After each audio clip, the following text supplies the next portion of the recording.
And up next, we're going to go to Ray in Missouri. Hey, Ray. Hi there.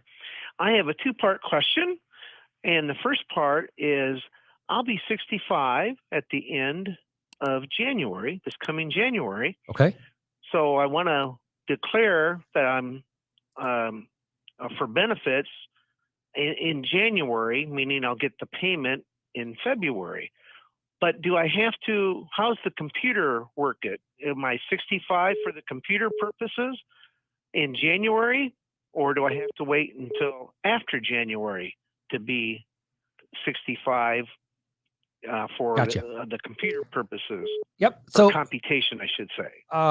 when you go into file, you can just ask them to make your effective date the date you want your benefits to begin. Now, you won't get that check for another month after that because they pay a month in arrears, but you can specify to them a specific date of entitlement. They'll refer to it as a month of entitlement. Okay. So, but I want to make sure that I get the full credit for the 65 and not inadvertently have them make my benefit based on being 64 and a half. Okay. And now just to make sure you understand how this is calculated. These reductions are calculated on a monthly basis. So if you, it's so easy when we, for us to put out this material that shows the reductions based on an annual basis, because there's just not room in a, the little cheat sheets that we use to put all of the monthly reductions, but they are calculated on a monthly basis. So, if you were to go in and file at 64 years and 11 months, then your benefit would be approximately 0.5% lower than it would be at 65. So, we're talking about a fairly minuscule amount at that point, 0.555%. But you don't have to take that reduction. You can get the exact benefit amount that you want by telling them, all right, do not start my benefit until this month. And that'll be the month that you attain age, whatever it is that you choose. It sounds like 65, maybe the direction you're going. Correct. Okay. My second part is on the earnings limit. Because I'll have my salary in January, but then because I'll retire at the end of January, I'll get my PTO or vacation payout, which combining the two will be a little bit over the Social Security limit, earnings limit. So will they consider that PTO or vacation payout as part of a earnings? So, good question.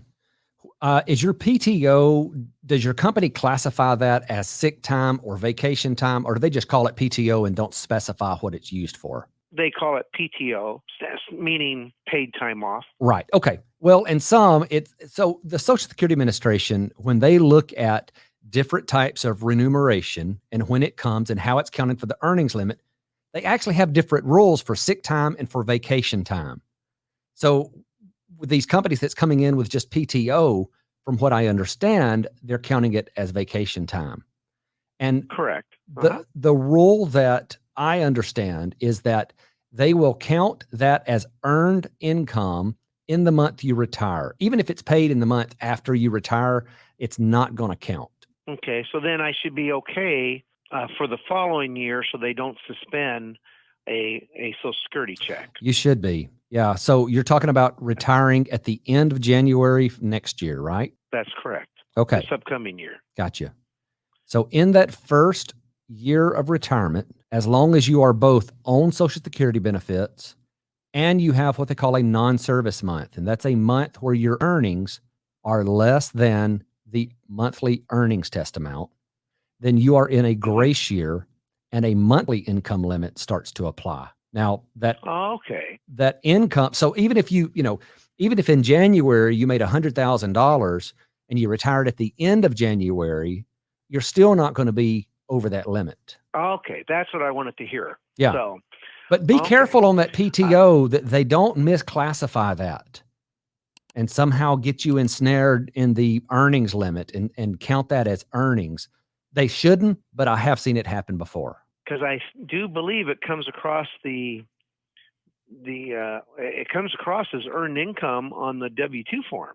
Yeah, but it should be specified what type of earnings that is, and you can go back to them and make that case. There is an article on my website, Social Security income limit, what counts as income. And in that article, Okay. I break down all of the major types of income, and then I put links in there for the lesser used income types. And you can go in there and you can find the SSA language and take that back to them and say, no, this should not count as income, and here's why. Very good. Perfect. Okay. Well, thank you. I'll look that up. All right, Ray, take care, sir.